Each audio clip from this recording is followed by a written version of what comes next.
The handshake is what gets photographed at the time of any agreement. The handshake is that physical symbol, that bodily symbol of something that is happening in a transfer of recognition and responsibility. And we are doing it in a way that's visible. It started centuries ago as a gesture to prove you weren't holding a weapon, and over time emerged as a symbol of agreement, ending conflict, new beginnings, and leadership. The notion of the handshake as a manly kind of thing as opposed to effeminate French or, Oriental bowing. Dorothy Noyes teaches folklore at Ohio State University and says the gesture is particularly prized by leaders who want to project strength with a firm grip.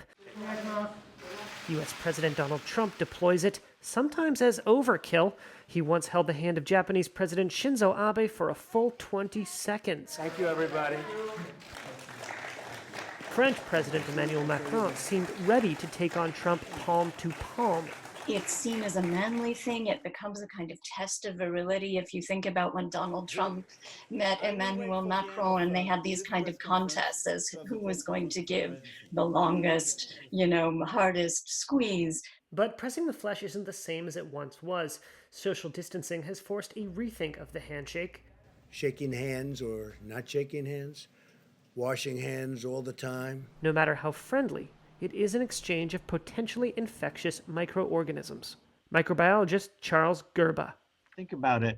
Next time you cough or sneeze or go to the toilet, what probably gets on your hand all the time? So actually, and you're always picking up microbes all the time. Every time you touch a surface, you may be picking up to 50% of the organisms on that surface. Some leaders have started to change their ways. Vice President Mike Pence bumped elbows on a March visit with first responders in Washington state. For others, old habits die hard. German leader Angela Merkel extended her hand at a cabinet meeting, but her interior minister politely declined. Dutch Prime Minister Mark Rutte recently shook hands with his own top health official, then quickly apologized. In our line of work, you shake hands when someone wants to shake your hand, and I expect the president will continue to do that. I'll continue to do it. But that doesn't mean humans can't adapt. Talk Thompson is an anthropologist at USC. So really the heart of it is not necessarily what we do, whether we bump fists or shake hands or pat each other on the back or whatever it is. The thing that matters the most is the shared meaning. So the thing is, do we all agree on what the new thing will be and what it means? Or whatever we do, bowing or whatever the next step is going to be. If handshaking falls out of favor, it's not about the thing itself, it's about the message behind the thing.